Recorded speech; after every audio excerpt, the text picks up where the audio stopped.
Woot woot! Welcome to the first ever video companion for podcast number 44. This, I will be focusing on the Ride-a-thon event we had over the past weekend. And that's November 2007. And yeah, we had a Royal Ride-a-thon, and the host made 10 different rides for us to get on with great prizes, and we're going to talk about all that. And this video is going to even give you a tour of the rides. So yeah, we had a lot to cover in hopefully a short time. So if you've already enjoyed episode number 44, welcome. If you are not a listener of my podcast, well, you can still watch my videos, but really you should probably check out my podcast, and you can find that at todayinvmk.com. All right, so let's just let's get to that, shall we?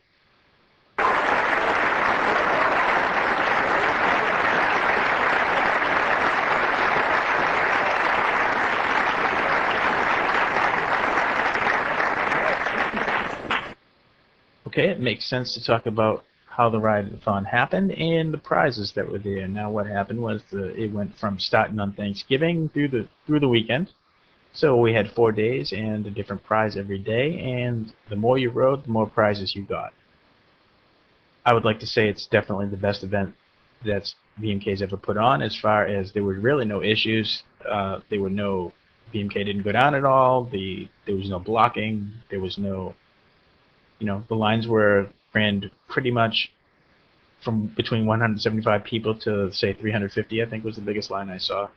And and is that ideal? It's not, but it wasn't horrible, because it's a ride and people are forced to leave the room. At least once they got on the ride, they were forced to leave the room. The line moved pretty quick, so I think a lot of people, if you spent a couple hours a day, you got quite a few prizes, so that was pretty cool. All right, so let's. I'd like to thank the hosts for creating the rides for us. They were all great, and we'll go through all that too. So right now, let's talk about the prizes. On day one, which was Thanksgiving, it was the shortest amount of time we had to ride. There was the oil spill rug, the 1x1 Alice Dark Ride rug, and a lot of people weren't really excited over it, but as a builder, I think it's a great thing to have, and I would love to see 1x1 rugs that match the other rugs we have. So you can now fill a room with Alice rugs. So to me, I think that's really cool. Day two, we saw the Royal Columns along with the Gray Crate. Was it an odd choice? Absolutely. Is it a welcome one? Absolutely. Gray Crates are one of the basic building blocks for any room designing. So yeah, free crate's great. It didn't exactly fit, but hey, we'll take it, correct? Day three, we had the Blue Throne, and they are pretty cool as well. I think everyone will agree that the prizes were, fantastic. Especially there was I don't know if you noticed or not, but at least it looked like in the newsletter like these won't be coming out for sale at least anytime soon.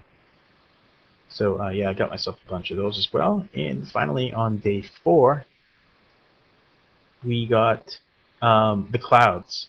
Now the clouds, at first, it's kind of funny, they weren't stackable, but now they are, and hopefully they will stay that way because it's neat how they stack. We were all a little shocked to learn that they are not rugs, so you can't walk on them. They're props. So the original idea that you'd be able to walk across the clouds is not happening unless now that they're stackable, though, you can, put a rug up there so that you can jump on the cloud, but you can't just walk up there on your own. Okay, so those are the prizes, basically, and there were 10 different rides, as I think I mentioned. Hula and Lily each had 2, and host Finny was very busy and had 6. Now the rides were Ruby, Pearl, Amethyst, Jade, Diamond, Quartz, Topaz, Onyx, Emerald, and Sapphire, all named after jewels. And, well, let's see. Host Hula did Pearl and Jade. Host Lily did Ruby and Quartz. And host Finny did Amethyst, Diamond, Topaz, Onyx, Emerald, and Sapphire. Sapphire was my personal favorite, so woot to that, host Finn. But they were all absolutely gorgeous, so I thought the host did a fantastic job. So right now, why don't we just take a look at each of these rides?